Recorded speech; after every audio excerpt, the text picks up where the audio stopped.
Sorry, Rob, I had to step away to make sure that my door was closed.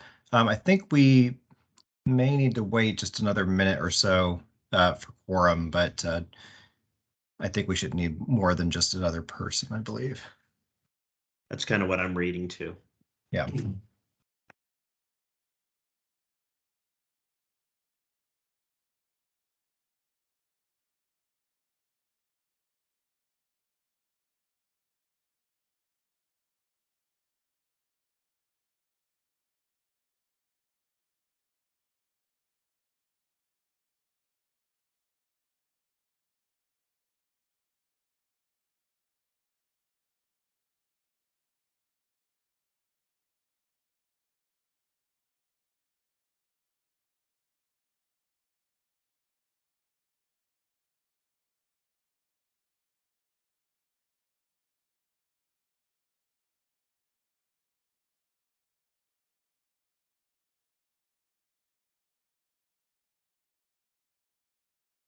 It looks like with Commissioner Beach jumping in that we have a quorum to go forward. I know that Commissioner Auxier should be here as well anytime, but we can go ahead and get started whenever you're ready, Vice Chair Bovet. Sounds good. All right, let's get started. And if you want to start the recording, if it's not already started. I think we just began recording a minute ago. Cool. So we're good. All right. Well, good afternoon, everyone. Today is October 19th. It's 1 p.m. This is a regular meeting of the Oregon Criminal Justice Commission. Let's start out by taking a roll call of commissioners present. So, Ken, if you would take that away. It'd be my pleasure. Commissioner Auxier?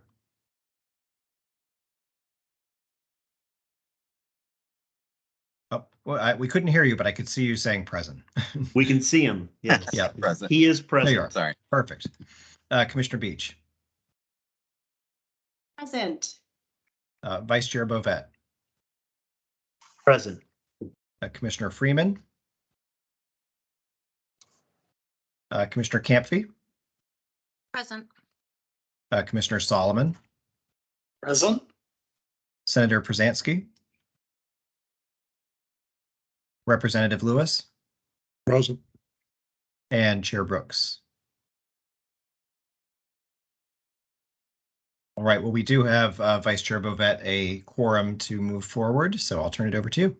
Great, thanks. As we always start out with public comment, but before I do that, I should just make sure that we have one action item on. I think it's agenda item 4 or 5. Do we anticipate that anybody will need to leave early such that we should advance? Oh, we've already got Commissioner Camphy. Okay, so I'm going to adjust the agenda if it's all right with everyone. We'll do item 1 first, just take any public comment on things not on the agenda, and we'll go right into that item so we don't lose Commissioner Camphy.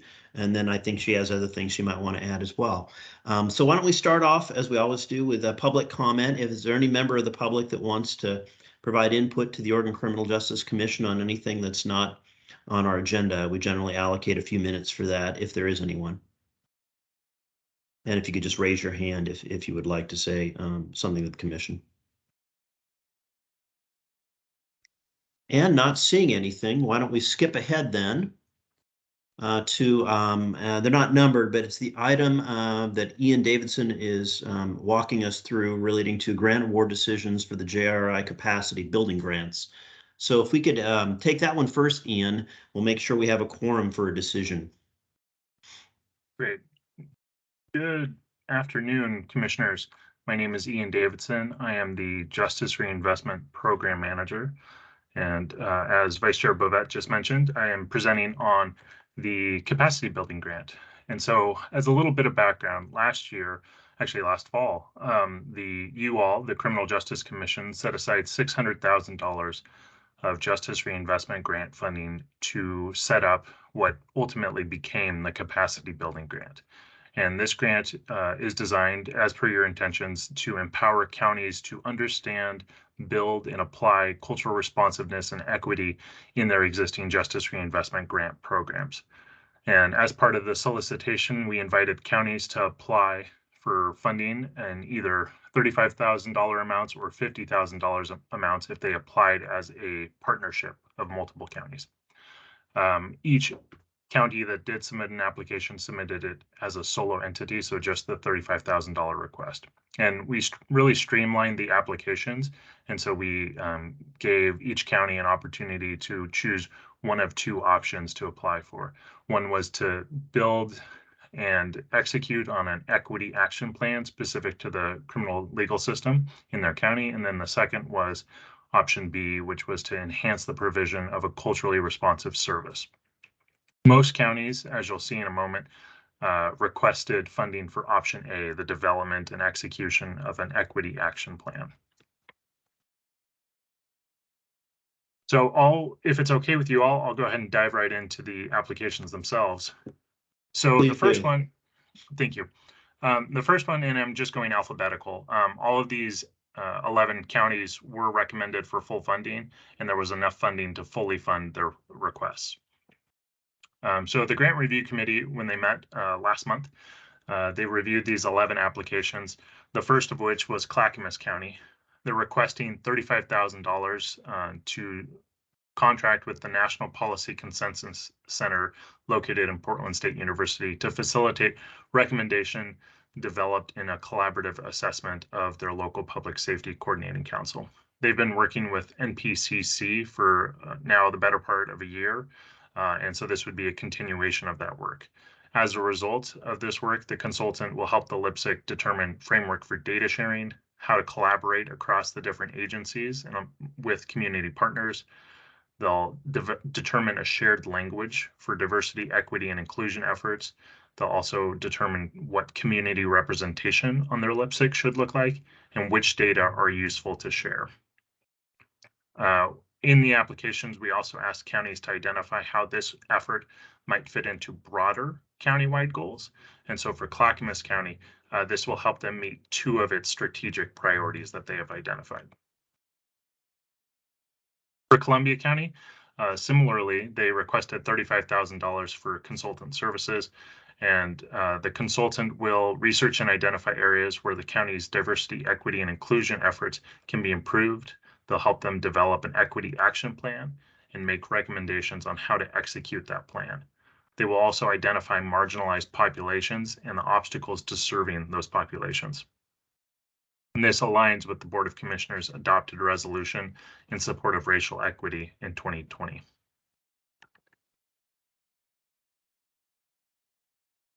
Next is Deschutes County. They plan to create an equity action plan and or at least use a portion of their funding to create an equity action plan. This funding will go to support an existing community justice operations and innovation manager, a district attorney management analyst, and an equity plan consultant. Those three positions will be focused on the equity action plan portion of this. They've also set aside $100 for a stipend for community conversations, which they'll invite 9 community members to participate in. They've actually been engaged in this dialogue for, at this point, going on 2 years. So this would be a continuation of that and allow them to complete the development of their equity action plan. As they've already been engaged in this work for a while, they've identified one program that they would like to stand up, which is the Bridge program. Which is a local program that provides Black, Indigenous, Latinx, Asian Pacific Islanders, and men of color with a space, mentors, and pro-social activities to create or strengthen culturally affirming community ties and meet their personal goals and the requirements of community supervision. This would actually be Deschutes County's first local culturally responsive treatment service and limited identified cultural and bolster their limited identified culturally responsive local resources. This is a partnership with Parole and Probation, as well as a nonprofit group called the Fathers Group. And so as part of that, they're requesting just shy of $20,000, which would go towards supporting a program mentor and then a program client responsivity supports. As part of their broader efforts, the county is soliciting proposals for a countywide diversity, equity, and inclusion consultation assessment and training plan.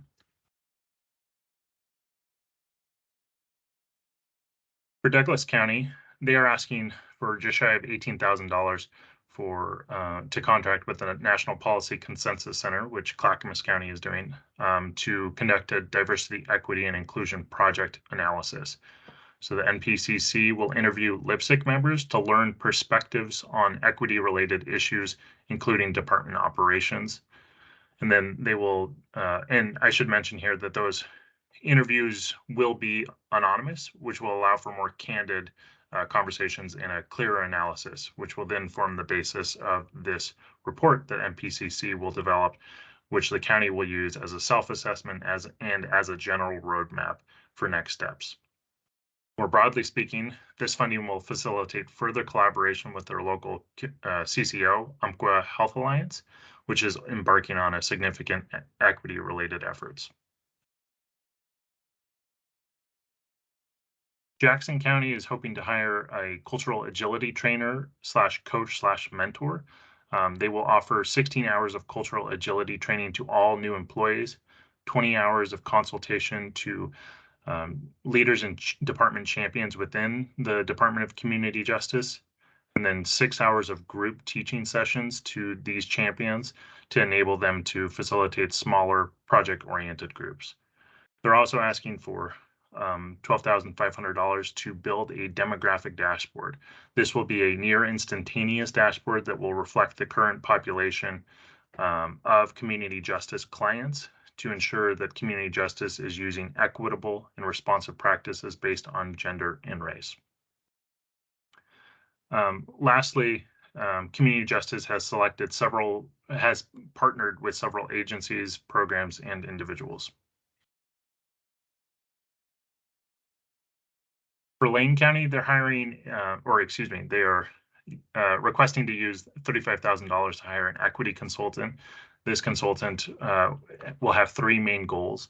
The first of which is equity education, which will help the county establish a common language and identify and understand theoretical frameworks and understand the historic legacy of both Oregon as well as Lane County, and then develop foundational skills that they as a LPSC will use.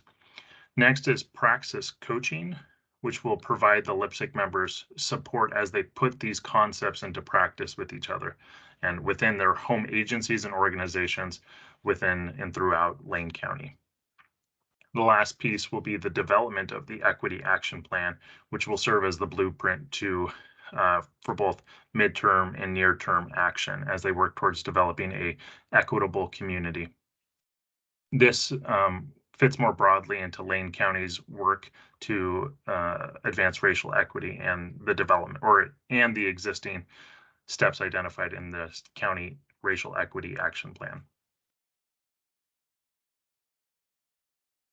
Next is Marion County.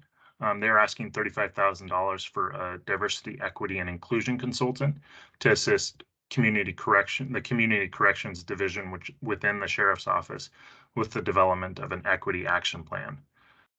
This consultant will conduct an assessment of readiness to engage in equity planning, identify gaps in services, identify key training areas to help increase cultural competency of their staff, provide recommendations on engaging with underserved communities, and identify next steps to increase provision of culturally responsive services. And this fits broadly within the county strategic plan for public safety. The next is Polk County. They're also asking for $35,000 for a consultant. This consultant will conduct a needs and gap analysis to identify current resources and outline deficiencies or barriers to justice-involved individuals. They'll also use survey tools to conduct interviews and hold focus groups. They will ensure that the Spanish-speaking population is included, and they are also engaging with the Confederated Tribes of Grand Ronde. More broadly speaking, the county has parallel work that will further support and enhance the development of an equity action plan for their criminal justice system. Umatilla County is asking for just shy of $35,000 for a field supervisor / program manager position. This position will complete a community assessment, which will identify culturally specific programming in the community. and agencies that work with underserved populations. Community Corrections is also piloting a culturally responsive peer mentor program, which is funded with existing justice reinvestment dollars. And so this will, that program will benefit from the completed community assessment. Washington County, unlike the others that we've seen so far, they're the only one to request their total award to go towards the enhancement of culturally responsive services. And so they are asking for their full $35,000 to go towards mentor services and incentives. They're asking for a half FTE Afrocentric recovery mentor, which will work with Black justice involved individuals who are transitioning to community. And this is as part of their new HEAT program, which stands for Habilitation, Empowerment, Accountability, and Therapy, which is an Afrocentric holistic approach to recovery. It's a model that's been used in other parts of the country, typically in correctional settings. This will be one of the however, this will be applied to a community correction setting. I also believe that Multnomah County has a similar program. And so this half-time Afrocentric recovery mentor will be part of a broader Afrocentric supervision team that the Community Corrections is standing up. More broadly speaking, the county is engaged in wide-scale centering of diversity, equity, and inclusion through the Office of Equity, Inclusion, and Community Engagement, and Community Corrections is actively developing an equity-informed lens for their operations. The last county is Yamhill County. They're asking $20,000 to hire a consultant to help them develop an equity action plan. This equity action plan will describe future objectives, strategies, and timelines. It will also identify potential barriers to providing culturally responsive services and solutions to those barriers. They will also develop a diversity survey to solicit feedback on the needs and concerns of justice-involved individuals. They're also requesting that $15,000 go to diversity, equity, and inclusion training and trainer travel. This would be for local stakeholders, LIPSIC members, as well as local staff. And this would provide a working knowledge of diversity, equity, and inclusion to those individuals. This would dovetail nicely with the efforts done at the circuit court level in Yamhill County, which in 2020 began a racial justice committee, and they've been working on this ever since. With that, that concludes the capacity building grant reports. Great, thank you, Ian. Any questions or comments for Ian or the commission generally from commissioners?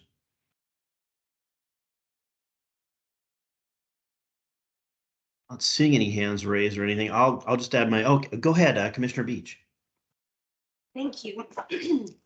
Just a question. I believe that initially it was $600,000 that was allocated for these efforts, and it appears there were only 11 applications submitted. Has there been any discussion about what might be done with the remaining funds? Commissioner Beach, thank you for that question. Yes, that in fact, I think I'm next up on the agenda to present on what that funding might be used for. Anticipating There the you next go. agenda item, yeah, that won't require action, so we need to take action on this one. But I guess I'd like to set the stage for context, because I know we have new commissioners and other new folks arriving, and maybe I can just blather for about 2 minutes about JRI. So the Justice Reinvested Initiative is something we got enacted in 2013 in Oregon, started implementing in 2014. So we've been at this for about 8 years now. The whole design of justice reinvestment as it was initiated was to reduce crime and recidivism, and therefore reduce prison usage by funding evidence-informed programs that are accountable to the CJC to essentially drive those outcomes. And we have 3 sub-programs right now. We started initially with just one program, Justice Reinvestment. Now we have Justice Reinvestment Supplemental, which only select counties use. It's a much more challenging program for DAs and other participants. And then we also have a brand new program, JRI Equity, a third one that just got added last legislative session. So we've got 3 buckets.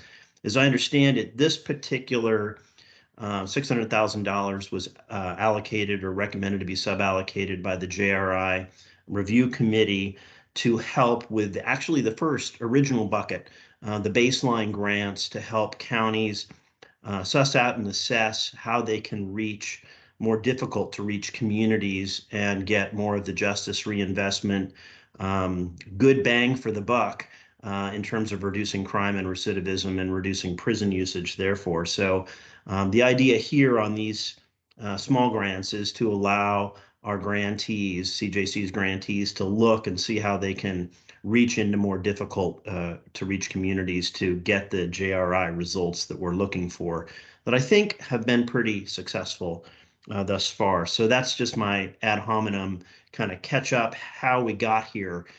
Correct me if I'm wrong on anything, Ian, but that's kind of, I understand kind of where we're at. My only question for you, Ian, is I did read through your report, and it looks like, and I couldn't tell from that one indication, was the Justice Reinvestment, the JRI Review Committee, were they pretty, were they uniform in recommending these to us, or was there any dissent?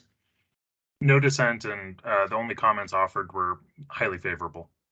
Okay, that was my only question for folks. So unless there's any more conversations or comments, now will be a time to make a motion if somebody wanted to make a motion to approve of these. Commissioner Camphy. I would move to approve. And Commissioner Excuse Beach. me. Forgive me. I don't mean to be difficult, but I am going to have to ask that we separate these out from the Yamhill from the others, unfortunately, because it directly affects my budget. My apologies. That's totally understandable, and we have a history of doing that. Looks like so we'll carve out, before we make a motion, we'll carve out Yamhill. Quite frankly, if we could carve out Washington, that would help me out too. And so Commissioner Solomon.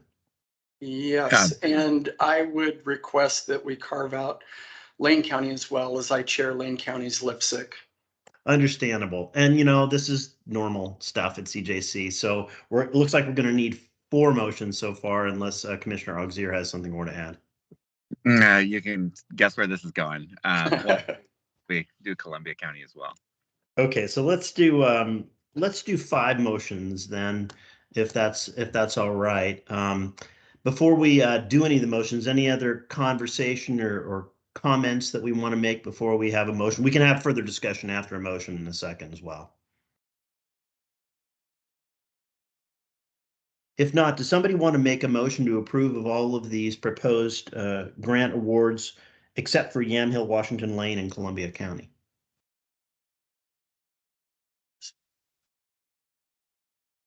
Commissioner Camp.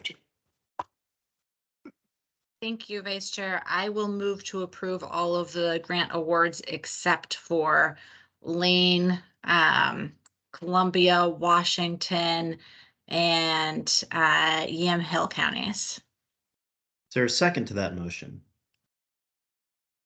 I'll second that. Great. So we have a motion by Commissioner Camphy, a second by Commissioner Beach to approve all of these proposed grant awards with the exception of Yamhill, Washington Lane, and Columbia.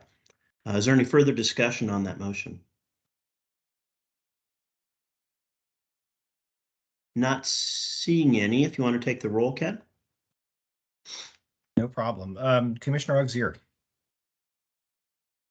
Yes. Commissioner Beach, Yes. Vice Chair Bovet, Yes. Commissioner Freeman is not here. Commissioner Camphy, Yes. Commissioner Solomon, Yes. and so that motion passes unanimously. Great. I'm just going down the list here as I wrote them down. So could somebody make a motion to approve the Yamhill County proposal? Looks like Commissioner Camphy has raised her hand. I'll I second move that. to approve the Yamhill County proposal. Great. We have a motion to approve the Yamhill County proposal from Commissioner Camphy. I heard a second from Commissioner Auxier. Is there any further discussion on this particular proposal? And not hearing any. Director Santrigan, you want to take the roll again? Certainly. Commissioner Auxier, Yes. Commissioner Beach. I will abstain. Thank you. Commissioner Campy, Yes. Commissioner Solomon, Yes. and Vice Chair Bovet. Yes. And that motion passes with one abstention from Commissioner Beach. And next on my list is Washington, which I will be abstaining from. Does somebody want to make such a motion? Commissioner Campy makes a motion. Is there a second? I'll Commissioner second. Beach? Okay, well, I'll just choose one. Commissioner Campy makes the motion. Commissioner Beach seconds the motion to approve Washington County's proposal. Is there any further discussion about that one? And if not, if you could take the roll again, Director Santrigan. Certainly. Commissioner Auxier, Yes. Commissioner Beach, Yes. Commissioner Campy, Yes. Commissioner Solomon, Yes. and Vice Chair Bovet. Abstain. Thank you. And that motion passes with one abstention for 4 yeses. Great. Next one on my list is Lane. Does somebody want to make a motion regarding Lane County's proposal? This is Commissioner Beach. Oh, And we have a second. Looks like Commissioner Campy has seconded. So we have a motion from Commissioner Beach, a second from Commissioner Campy to approve the Lane County's proposal. Is there any further discussion on this motion? Not seeing any. Director Santrigan, you want to take the roll on this one? Certainly. Commissioner Auxier, Yes. Commissioner Beach, yes. Commissioner Campy, Yes. Commissioner Solomon, I'll abstain. and Vice Chair Bovet. Yes. Again, that motion passes with 4 yes votes and 1 abstention. Excellent. We have one more. Columbia. Is there a motion and a second on Columbia? So moved. Commissioner Solomon makes a motion. Is there a second? I'll second. Second by Commissioner Beach. So we have a motion and a second to approve Columbia County's proposal. Is there any further discussion? Not seeing any. Director Santrigan, if you want to call the roll. Yes. Commissioner Auxier, I'll abstain. Commissioner Beach, Yes. Commissioner Campy, Yes. Commissioner Solomon, Yes. and Vice Chair Bovet. Yes. And like all the others, 4 yeses and 1 abstention, and the motion carries. Great. Well, I think that takes care of our action item for today. So now I think we need to move back to, well, actually, should we just continue on with Ian so you can describe the last item? That kind of makes sense to me because you had the question about, okay, what do we do with the rest of the small bucket of money from JRI? Looks like Commissioner Campy has a question or a comment first. A comment, actually. I have to sign off. I have a doctor's appointment this afternoon. So, and this is my last meeting with the CJC. I've just tendered my resignation because I've accepted a position as the director at OPDS, which creates a conflict with me staying on this commission. I have really enjoyed all of the work that we've gotten to do together, and I am sorry to have to say goodbye to you all. The Criminal Justice Commission just is a really terrific engine of criminal legal system reform, and I'm so proud of everything you all are doing. And I'm excited for the new members of the commission that you all are welcoming, and I'm sure they're going to do a great job serving. So thank you all so much for having me for these past 5 years, and I look forward to seeing what you do next. Thank you so much, Commissioner Campy, and best of luck in your new job. Sounds like a big job, but I think you're capable of handling it, and best wishes. And we are gonna miss you on this commitment. So it's been a pleasure. All right, so let's get back to let's see where Ian was on our last agenda item. And I think the question for you actually, Ian, cues it up. What are we going to do with the rest of these unallocated funds? Yeah, thank you for that question. It's a wonderful segue. So this, what happens whenever we have remaining funds, whether it's from unallocated funding, return funding, or unawarded funding, is that there is a administrative rule directed process. And so with unallocated funds, you have two options before you. And the first is to direct award funding to existing grant programs. And then the second is to stand up a competitive grant process. I'll go ahead and note here that at this point in the biennium, the fall of the second year, you have always done a competitive grant process because it gives multiple counties an opportunity to submit their proposals and then have them reviewed individually by the grant review committee. However, in either event, as a result of House Bill 3064,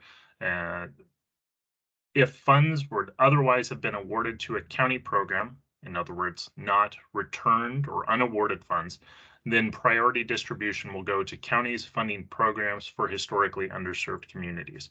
So we as staff, our role at this point would be to direct or assist the grant review committee in a competitive grant process to ensure that the funding that has not been awarded, so in this case, it's about $150,000 that would have gone to second year funding for Tillamook County, that portion of the funding abides by the administrative rules and legal requirements here.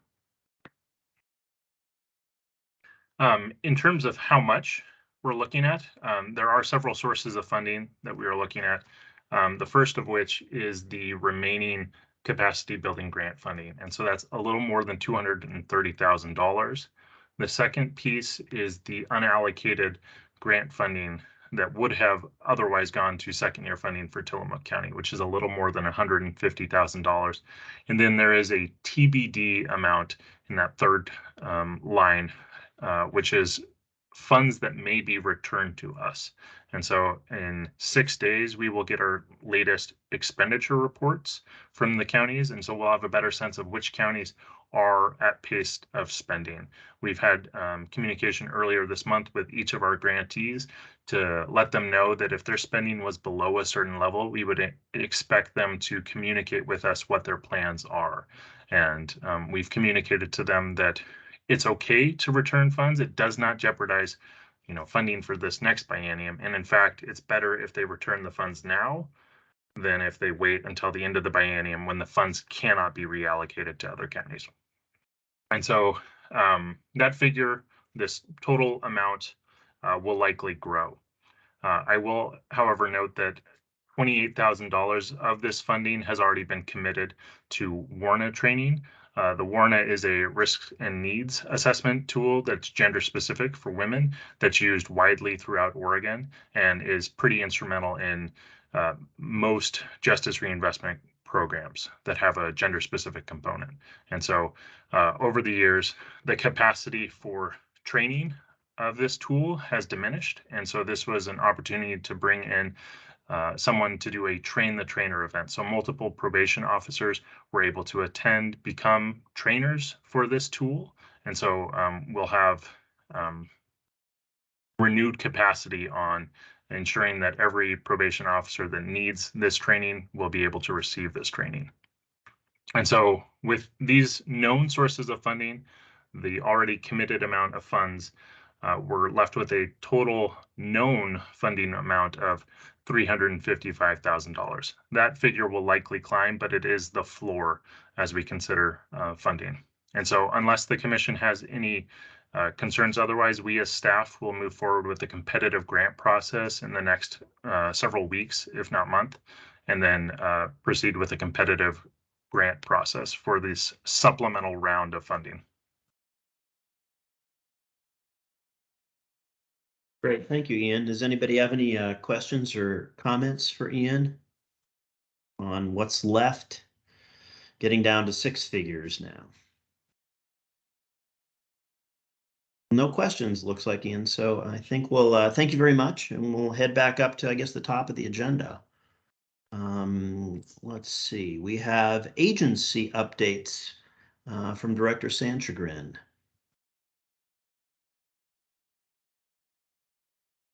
Thank you, Vice Chair. I thought I was going to go last, but I would be happy to go now. So the first thing I'd like to do is I actually have a few different updates for the commission today. I'm going to be filling in for Kelly, giving a very brief research update, but then also I have some exciting news about a new federal grant program that the solicitation was released today. So everything I'll be talking about there is hot off the presses. But before I do want to make sure that we acknowledge that while one of our new folks could not be here today, we have two new commissioners who have joined the commission, and this is their first meeting. And so the commissioner who could not be here today, Tim Freeman, he is a commissioner in Douglas County and is very excited to begin his time with the commission. He had a conflict due to the fact that he was just appointed so recently. But in addition to that, we have Paul Solomon, who is our other new commissioner, and I would like to turn the floor over to him briefly to provide a little introduction for folks to help get to know him and to kind of preview his hopes for his time on the commission. Thank you, Director Sanchagrin, and thank you for welcoming me.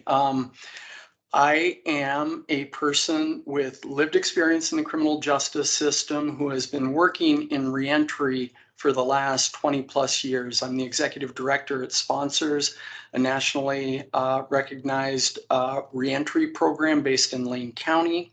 I also chair Lane County's LPSC. I'm the vice chair of the Public Defense Services Commission. So I have great joy in seeing former Commissioner Camphy join the ranks of OPDS at such a critical time, but I'm very sad to see her leaving the CJC, as I was looking forward to working with her. I also am the co-chair of the Governor's Racial Justice Council on criminal justice reform and police accountability, and serve on many other boards related to public safety. I've also been around JRI since its inception and was, on the sidelines advocating for the passage of House Bill 3194. Have worked with our local team here in Lane County to submit our JRI applications in the past and have a pretty deep and nuanced understanding of JRI and really look forward to engaging around how we use these dollars in the most efficacious manner possible to achieve kind of the legislative intent behind JRI.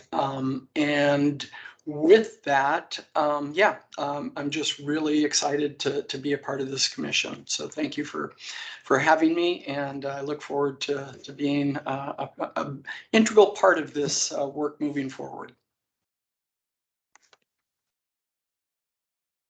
Thank you, Paul. I think I could speak for all of us to say we're looking forward to the same thing. Very excited to have you here. I'm now going to share my screen, so hopefully it'll only take a moment to pull up, but I have a couple of prepared slides to talk about, like I said, the new grant and our brief research update. So let me get that going. And have the slides come up yet? Have they loaded? Hopefully you can see a title slide. This is agency update. Excellent. So as I mentioned, just a few things today. The first is I'm filling in for Kelly, our research director, on our normal monthly research update. She's actually in Nevada today, and she is spreading the good word about the hard work that we've put into our traffic stop program, as they have decided to create their own statewide traffic stop program as well. And so she's working on that with them.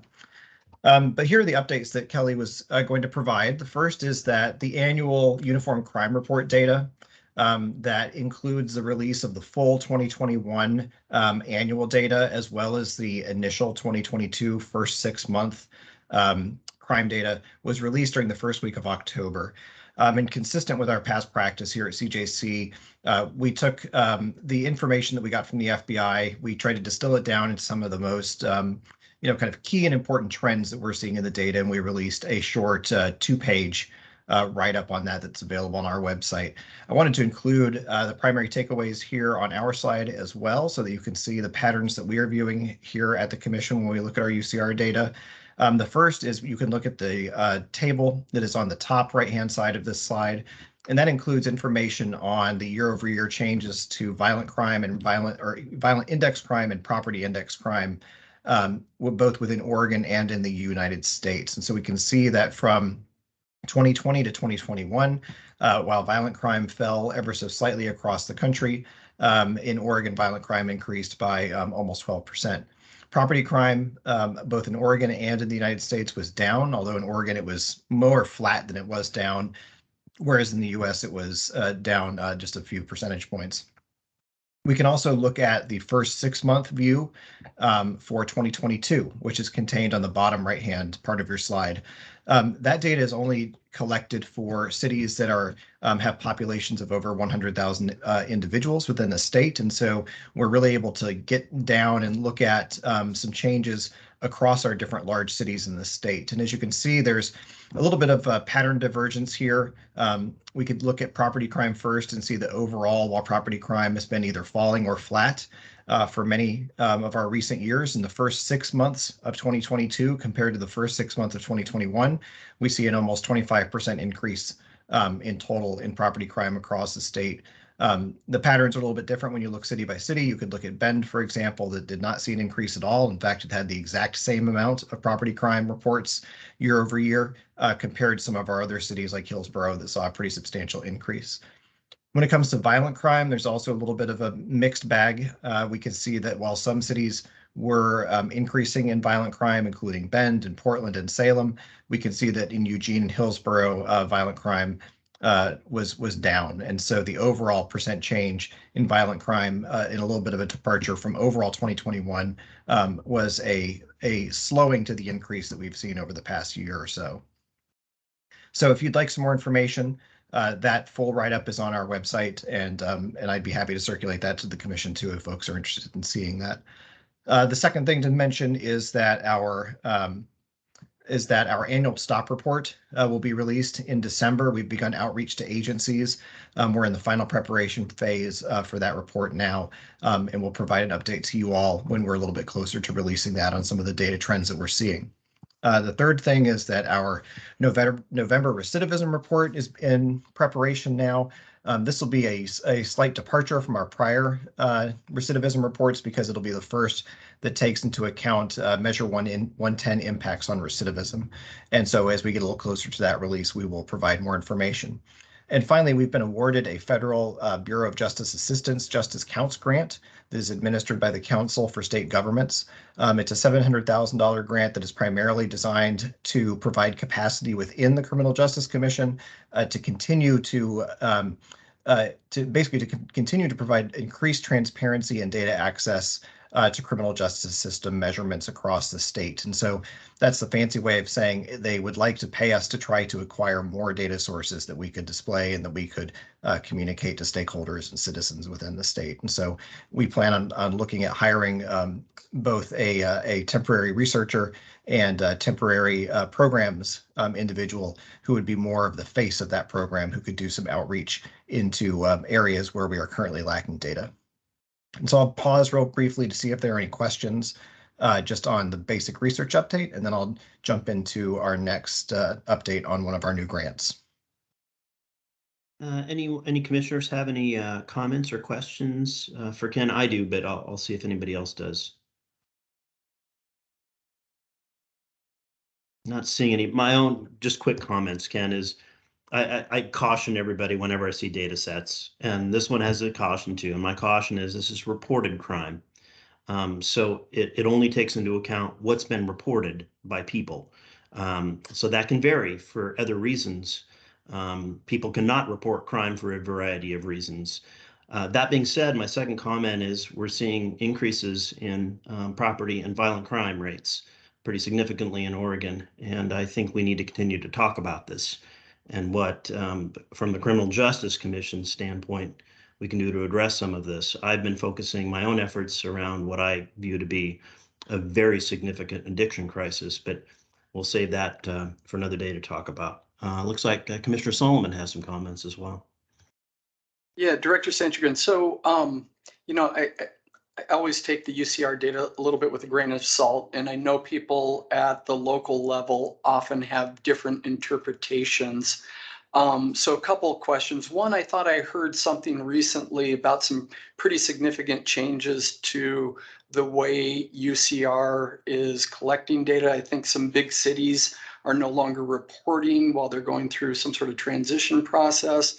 And secondly, I look at like the Hillsborough data, that's pretty significant increase. And then like Eugene having a decrease in violent crime. Have you had any conversations with folks at the local level to get a sense of, how accurate these data might be? Those are two great questions, Commissioner Solomon.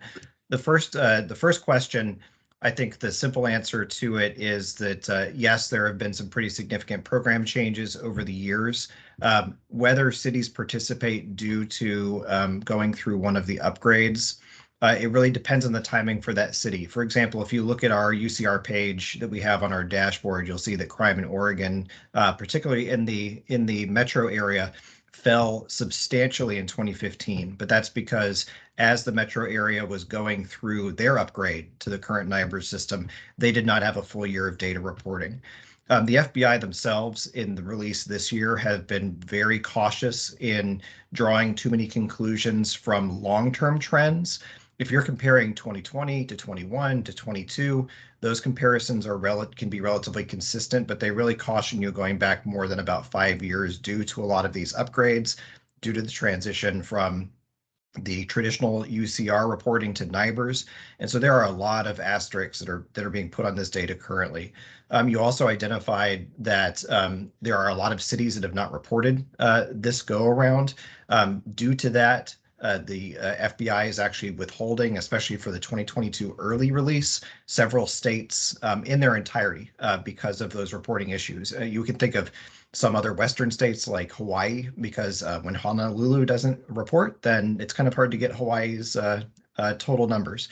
California has been suppressed as well. I believe New Mexico has, when we think about like Western US states. And so what we're working on right now, and this kind of dovetails into your next question, is our research team is doing a deeper dive to find comparables.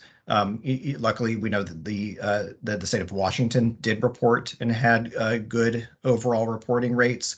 And so we can, for example, see that property crime in Washington is up at around the same rate that it has been up in Oregon, at least for the first 6 months of 2022. And so we're trying to find those comparables, and we'll be filing an amended UCR research brief as we have had time to pick through that. It's a little bit more complicated than it has been in the past due to both the reporting issues, but then also some differences in how the FBI releases that data. So we're looking into that. And because we're still looking into just the UCR data itself, we've not begun outreach to specific local agencies as yet. But that could be the next step in the process as we try to unpack this. As we've at least lived through many, many years from the UCR perspective of crime decline, some of these nuances have not necessarily been as important, but certainly as we see these pattern trends, doing these deeper dives is something that we need to do so that we can understand those nuances. All right, thank you. Any other questions or comments from commissioners before we have Ken move on to his next segment? Not seeing any. Go ahead, Ken. Thank you, Vice Chair. The next item I want to talk about is a new federal grant that, as I mentioned, the solicitation was just released today, even though the enabling legislation that provided this money was basically passed a number of months ago, back in the summer. And so what we're talking about here is the 2022 Bipartisan Safer Communities Act, which through what has been called the State Crisis Intervention Program is providing over $257 million to the states across this country for interventions designed to reduce gun violence. And if you're curious, and I will send out this PowerPoint after we're finished today, the link to the solicitation is on that underlined blue section of this PowerPoint, so you can go and check this out yourself. But essentially, the money that is being allocated here, it is money that many different entities are eligible to apply for. However, as we'll talk about in a couple slides, there's going to be a pretty formal state-driven application process to receive these funds. But there are 4 areas that have been identified by the feds as priority funding areas for this kind of widely available bucket of money. And so those who would be eligible, before we get into the program or to the priority areas, would be certainly state government, any type of local government, law enforcement, universities, and the universities could include state universities and private universities, as we understand it. But then also our 9 federally recognized tribes within the state. And so any and all of these types of entities could apply for money in these types of programs.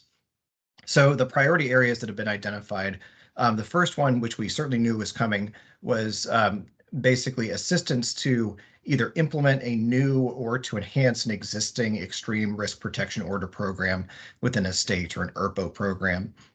And so the types of funding that, or the types of programs that could be supported by this funding could be training for ERPO programs.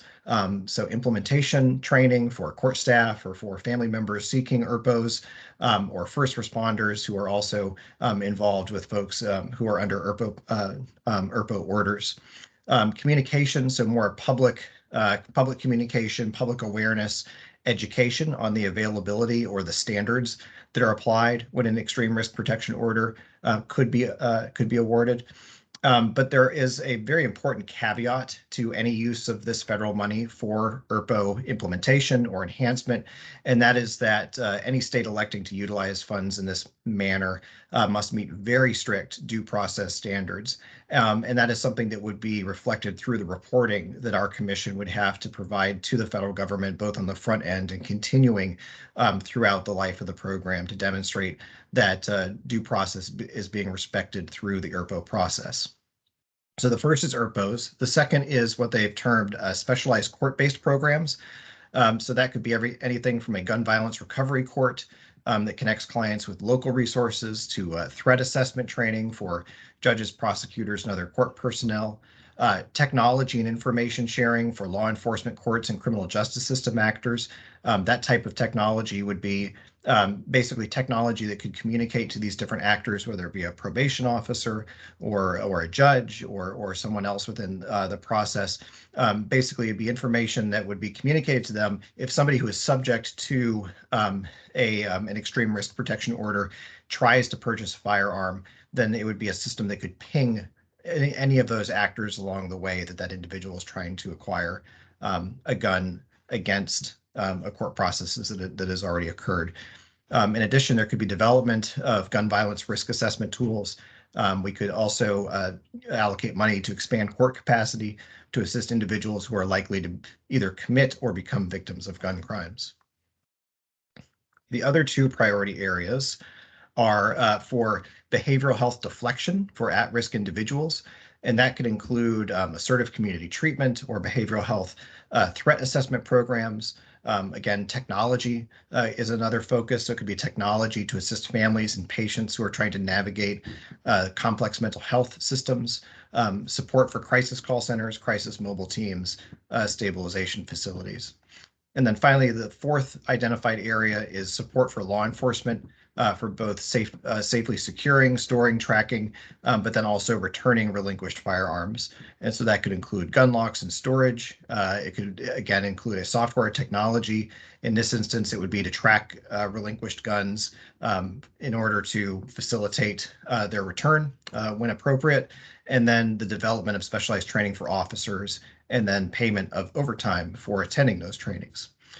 So the guardrails are very broad. What the solicitation and what BJA is going to require is they're going to require us as a state to seat a committee that could identify within these very broad parameters the priorities we want to set for the state.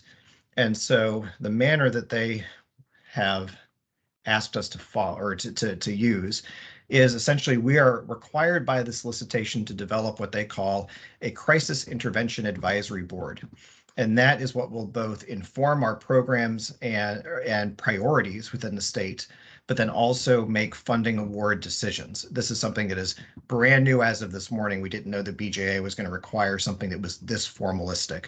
And so what they have laid out in the solicitation is that the required members they identify, the feds identify, include representatives from law enforcement, the community, courts, prosecution, behavioral health providers, victim services, and legal counsel. They don't limit us to just those folks, but they said that we at least have to have them.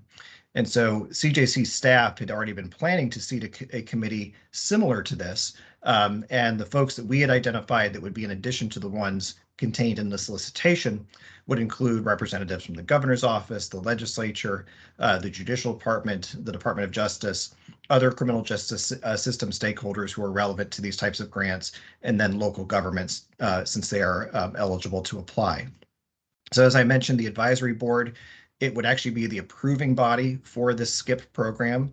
And I would kind of say, unfortunately, while they will be the approving body, we will still have to send every one of those approved programs back to the Bureau of Justice Assistance, as they retain final authority over all approvals made by our advisory board.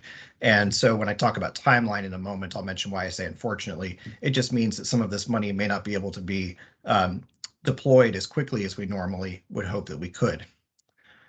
Real briefly, you can see over on the right-hand side of your screen here. This is the award breakdown of what funds Oregon will be receiving out of the $257 million. These funds are awarded according to the Byrne-JAG formula, which include population and crime rates to divvy those up across the country. So our total award will be a little bit over $3 million. BJA has also mandated that we have some local versus state breakdowns within the solicitation. So the state share maximum that can be retained for state agencies or other types of state efforts is almost $1.9 million. The rest of the money, so 40%, will need to be direct awards to local jurisdictions, and they're broken up to different types of local jurisdictions according to other Byrne-JAG formula details that we don't necessarily have to go into here, but I at least have some of the fine print up on our little table. But essentially, we'll be passing through a little bit over $1 million to our local jurisdictions to do the type of work that the advisory board identifies as being high priorities for our state. And then also we have a maximum of 10% admin that the commission can retain to administer this grant. So finally, timeline. The initial application deadline is the 12th of December, so coming up pretty quick. We anticipate that the application that we'll be due on the 12th of December will be one that will be written at a very high level. As far as what our funding priorities are. I think that BJA, similar to other emergency grants they have put out in the past, they recognize that being able to seat a multi-member advisory board, get them identified and meeting and making decisions is very difficult. So similar to what we were able to do during the COVID crisis, when we received some BJA funding through Byrne-JAG for COVID, we will likely be able to write in our application that is due in December that we will spend the money according to the identified funding priorities by BJA. And it would almost be literally that short. What would then happen is that the advisory committee could begin meeting in earnest as soon as we turn that in, and then we could identify the actual funding priorities for the state and begin to make awards. What we would have to do is then submit those, as I mentioned, for BJA approval after the initial application has already gone in, which will slow down the process, but it at least allows us to kind of take this two-step approach, which from a timeline perspective is probably the only one that we can really take. So timeline-wise, we would be looking at, really making awards and getting money out. It would be well into 2023. And then finally, I will note that BJA has also prioritized data collection and data reporting. And so they've also mentioned that funding from this grant could be used to hire research entities to assist in that data collection. So it's just a little side note. This is a ton of information. Like I said, it's hot off the presses as of this morning. So we're still reading through the solicitation. There's probably little details and nuances we've missed that we will catch up on in the next few days, but we'll be providing updates as we move forward. I'm not sure if there are any questions, but I'd be happy to take any questions that folks have now, and I will circulate this when the meeting is over. Any commissioners dare any questions on a brand new program from today?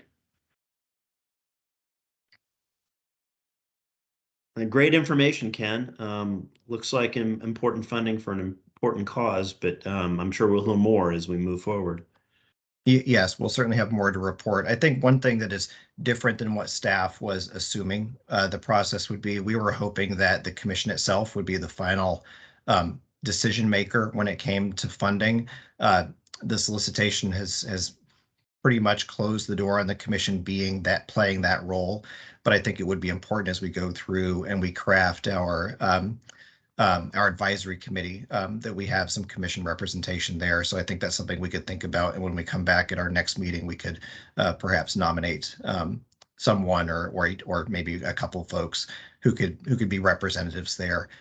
One of the chief things that we're looking at right now is that with the breadth of that stakeholder group, we know it gets unwieldy as soon as you have 20, 25, 30 people making funding decisions. So we might try to make some real hard cuts and decisions as to who is there or how many representatives are there from different groups. Perhaps we could have more people in the room, but only one vote for agency A or agency B in the end. So that's something we'll be working on, and we'll come back to you in November. Sounds great. Yeah, it sounds like the commission itself won't have anything directly to do with this whole grant proposal, but I think it would be good to have one or two members at least of the commission there because it does fit within our overall portfolio. All right. Anything else, Ken, or is that it for staff updates? That's it today. Before this was released, I'd planned to talk a little bit about upcoming legislative priorities, budget, but we'll table that till November. Sounds good. All right, next up on the agenda looks like program updates from Ryan Keck. Thank you, Vice Chair. And in respect of your all's time, looking at where we're at, I might suggest you we take a look at the restorative justice program update, and so that we can move forward with processes. My update is really just the other programs you haven't heard of, and we could table that for November as well. No problem. If you want to skip ahead to supplemental funding process, restorative justice, looks like Rachel is on for that one. And here's Rachel.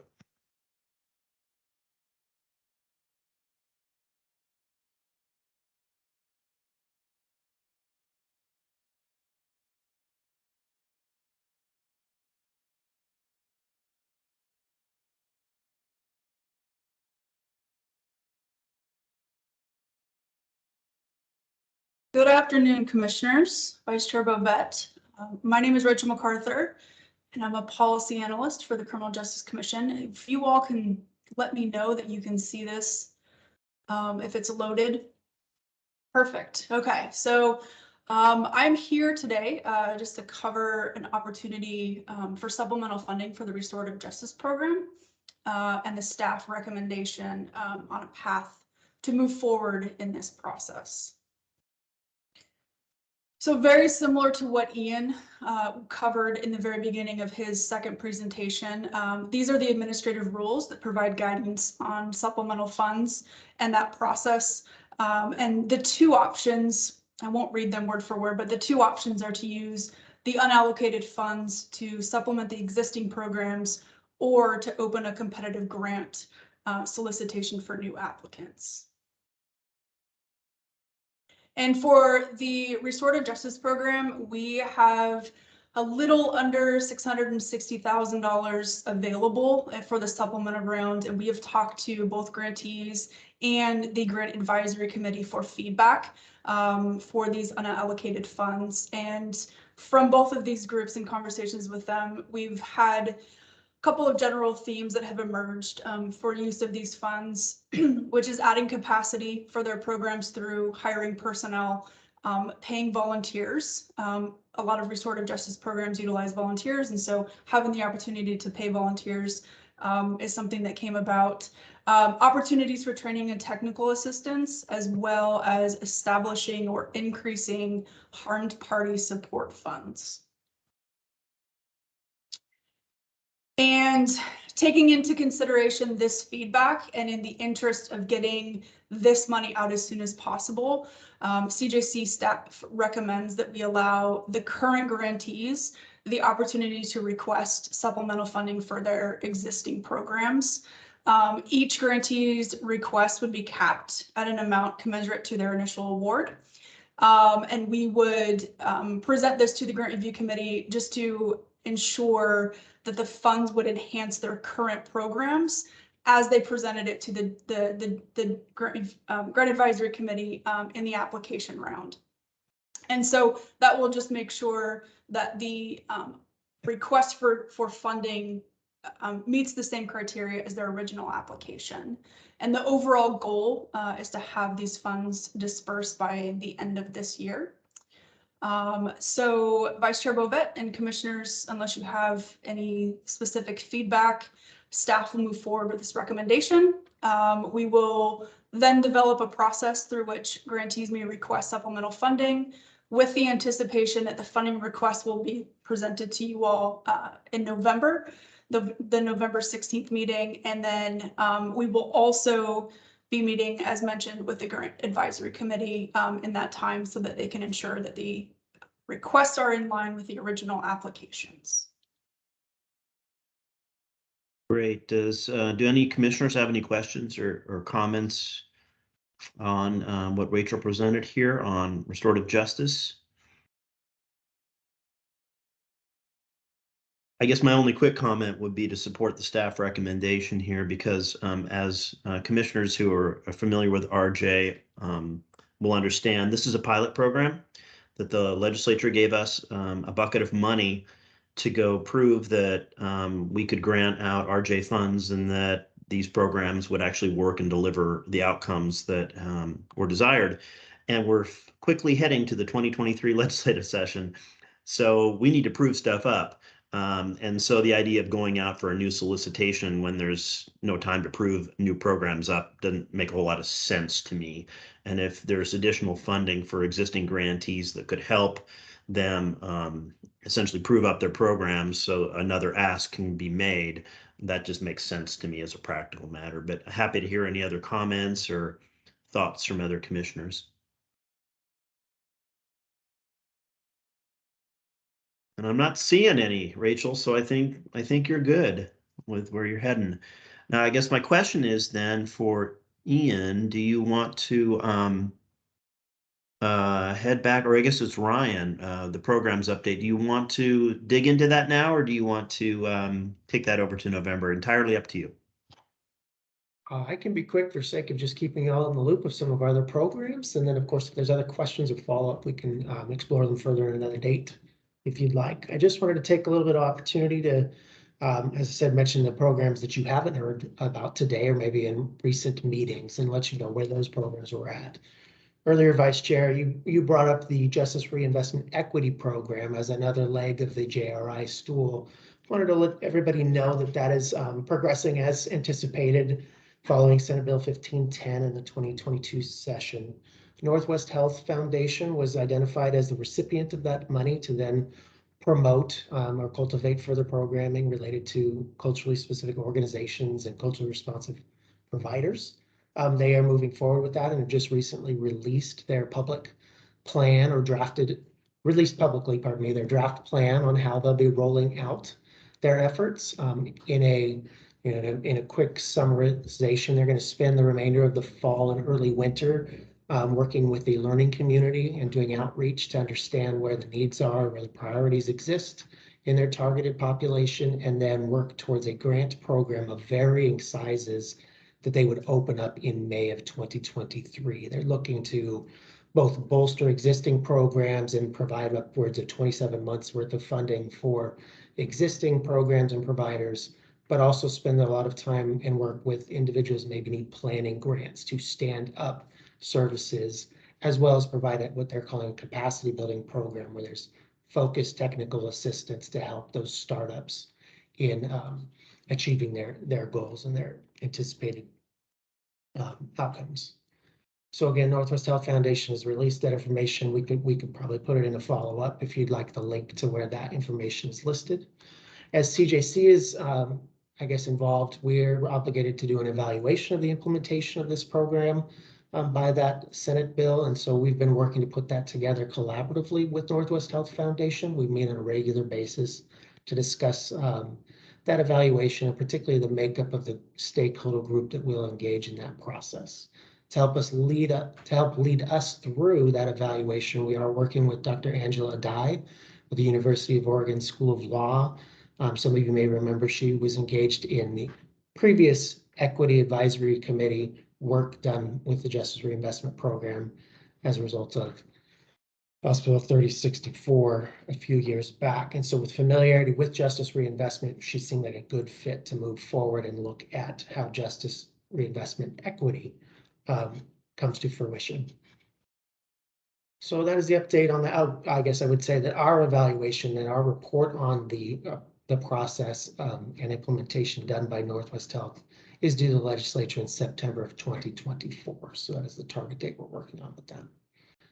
Transitioning to the illegal marijuana enforcement grant program that we have, you all most remember approving back during the summer, 10 law enforcement agencies and 2 community-based organizations are receiving funding that extends through December of 2025 to address their unique, I'd say, involvement or efforts related to illegal marijuana cultivation, disbursement, and the impacts of that. CJC, in relation to those decisions, has been working to get a better understanding of the scope of the problem and the impacts of that problem so that we can continue to not only provide reports, but look at how to best maybe administer that grant program. And so we have a updated data reporting process or requirements for the grantees that is out now for their kind of final feedback, and then their first report will be due in December. But we're looking to take in data now that is focused on a per incident level so that we're able to kind of drill down and open up opportunities for collaboration and communication on the specific use of resources, where those incidents are occurring, as well as the impacts into other realms such as trafficking or environmental impacts, other areas where regulatory services may be engaged. And so we're changing that up for hopes of a better picture of both the problem and the impact of these enforcement efforts. Similarly, with the community-based organizations, we're looking at how we can utilize or gain from them de-identified client information that helps us understand the referral services or sources, pardon me, the specific source or services being provided, as well as some demographic information of the individuals being served by those entities. The Justice Commission will be issuing 2 reports or one combined report on 2 angles January of this year in relation to both kind of where the funding and how the funding is being utilized, as well as then the impacts collectively on enforcement efforts, as we've done traditionally now for a couple of years. The added piece maybe to say to that is we're looking at how to also bolster the data coming into us for these same efforts with our state partners. So working with OLCC and OSP, DOJ, et cetera, to see what other kind of information is already being collected that just can be shared as we do an analysis on the scope of the problem and the impact of its enforcement. Finally, or no, not finally, close. The Impacts program. It's been probably a while since you've heard of Impacts. It's the program with the name too long to repeat. So Impacts is just it, but it is focused, of course, on trying to help individuals from not being reliant on the justice system or the emergency medical system, and instead receive care and support for mental health concerns and substance use. That program is doing well, and by way of update, let you know that the 11 existing grantees from the first cycle of funding were approved this summer to receive another by 2 years worth of funding. So they'll be extended through June of 2024.